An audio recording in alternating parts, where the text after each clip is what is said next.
I'm Heidi Militana. I'm the floral supervisor here at Winterthur, and today I'm going to talk to you about non-traditional containers that you could use for flower design, but more importantly, the professional mechanics that you would want to use to make it easy for you to design flowers in those type of containers. So what are we talking about? We are talking about cache pose, or pots that you would use for plants, soup tureens, maybe a great big punch bowl like this arrangement is in, an ice bucket. It's fun to use different things. My very favorite thing to design in is a wooden flower box, and I love designing in this because it's got such character, but it leaks. It's made out of wood, so I have to rig up a plastic liner inside of it to make it work for me. So H.F. DuPont loved using different things. He would not use your typical vases, and he had 4 acres of cut flower gardens and several greenhouses that he could pick his flowers from. The flowers would be cut in the mornings, and they would be brought to him on Mondays, Wednesdays, and Fridays to show him what was in bloom for the week. He would pick what he wanted, and then he would take whatever whatever flowers were blooming. He would decide what plates and dinnerware he would use with the flowers, and also what linens he would use, all based on what was blooming that week. He would have sometimes 25 arrangements in a room. He loved flowers, so he had all kinds of things that he would design in, or have flowers designed in.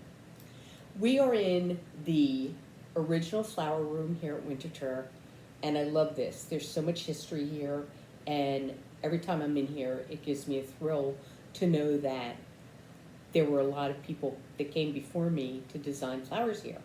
And the first person is this lady here. This is Stella Price, and Stella was the original flower designer here at Winterthur. It's said that she would not allow anyone to speak while she was designing flowers, and she did beautiful work.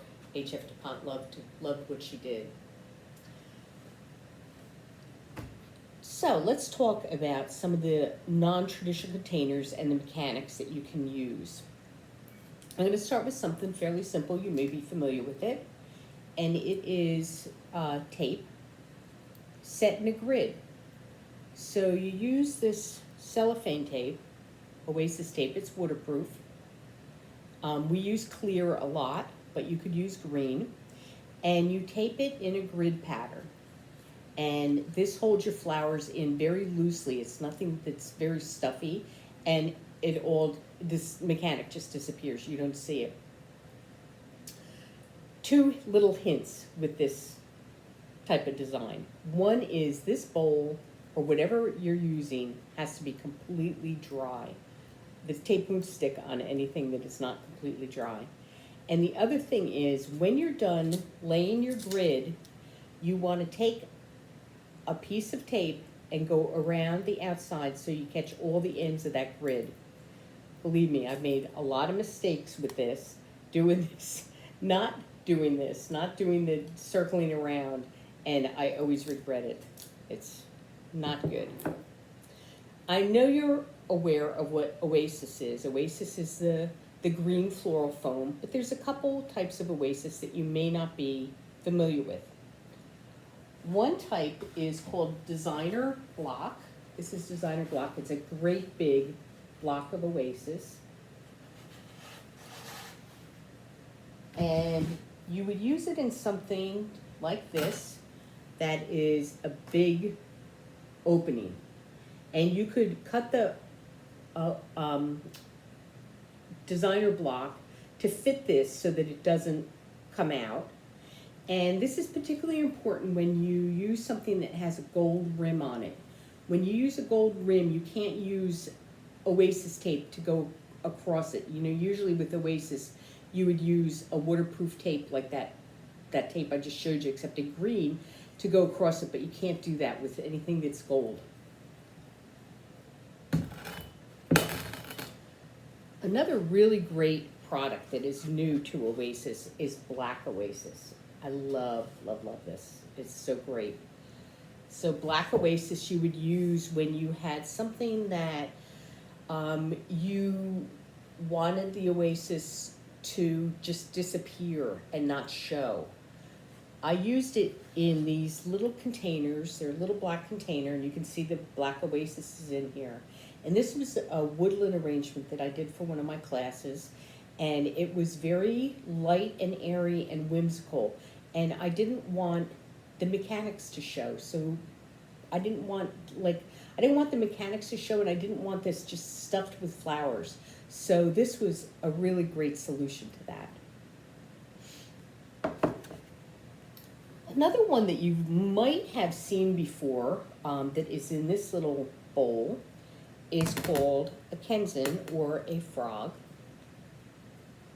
So these are an old-fashioned type of thing, but we've used these for years. It really helps to stick flowers in this. And one of the tricks to this is putting a little piece of polyethylene foam or some type of, you could even probably use a paper towel to put on the bottom so that the Kenzan doesn't slide. Sometimes, if we have a great big punch bowl like this that we're doing, let me just show you how big this is. Oh, it's huge.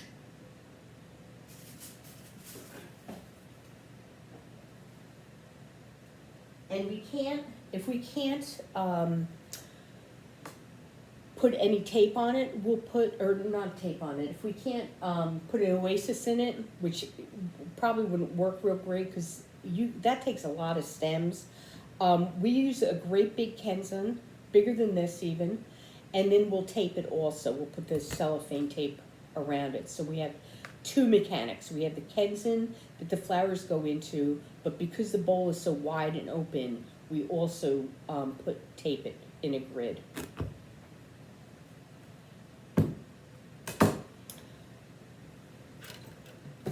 This is probably one of my more common things that I do. It is chicken wire, and this is a really nice chicken wire because it's welded. It's a welded wire, so it's easy on your hands.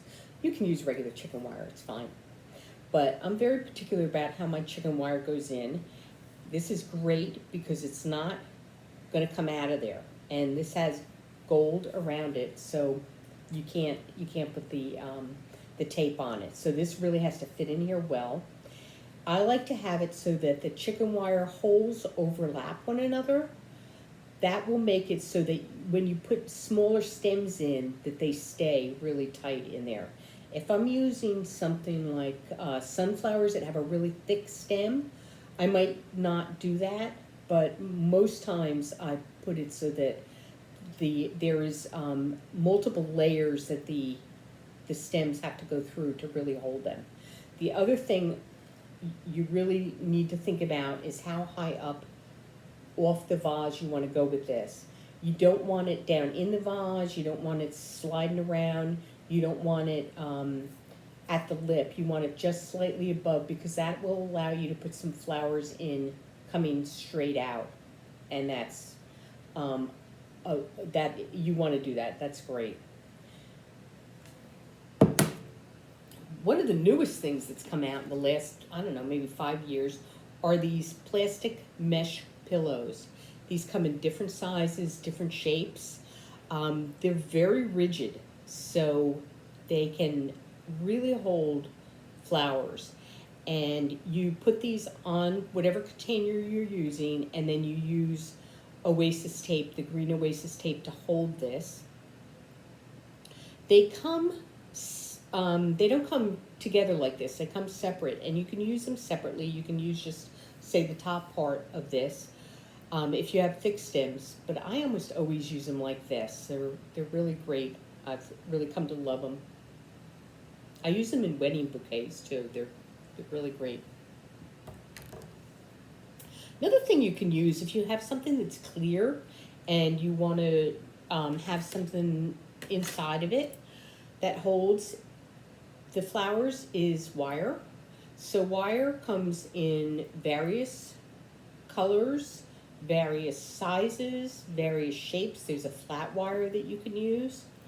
And if you take the wire and you make it into a little ball and you put it into whatever container you have that's clear, this will hold the flowers. It's a little armature. It's great. And another thing that's really wonderful for a more natural type of arrangement would be sticks, to do that with sticks. If you put sticks into the arrangement, it will give some type of support for whatever flowers you're using. Sand is another thing that works out well. Sounds odd, but sand is great. So I've got this little, this is actually a saucer for a vase, but it's so shallow that there's not much you could do. If you tried to put a Kenzan in it, the Kenzan would stick out of it and not be great. And Oasis wouldn't really work unless you were using the black. So what I'm going to use to show you how to do this is actually play sand. And you want the play sand to be moist, not soaking wet, not so that it squishes out of your hands when you squeeze it, but you want the sand to hold together when you squeeze it like that. So I'm just going to put some sand into this little container and then I'll show you what I'm doing. So I've just got some sand in there and I'm going to start packing it down. I come out to the edges.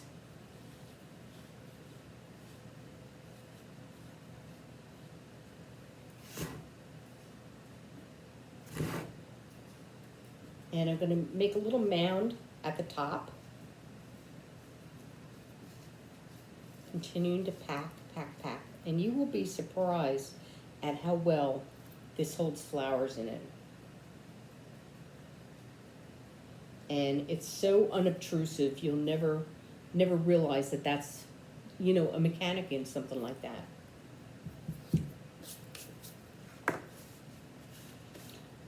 And I think the last thing I had to show you are Deco Beads. So Deco Beads are these little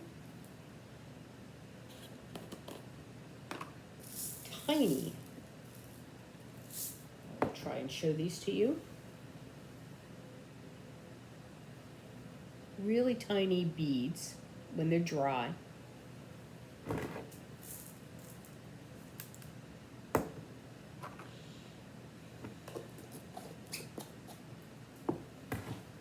And when you have something like this is an old pew holder, so it might have gone on the end of a pew for a wedding and it would maybe have a candle in it. But if you wanted to use this for design work, you could use Deco Beads. So now that they've sat in water, they're much bigger than what I showed you dry. And you would just fill up this container with the Deco Beads, and they would hold whatever stems you put in these.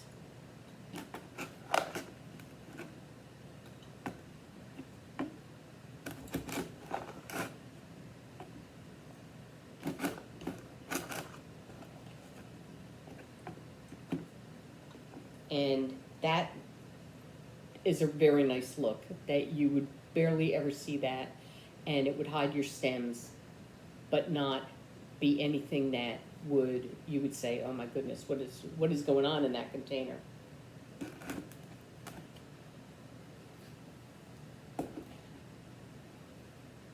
Those are the various ways that you can use something that's really different, something that's unique to you, maybe an heirloom container that you got from your mother, or something that you got at a flea market.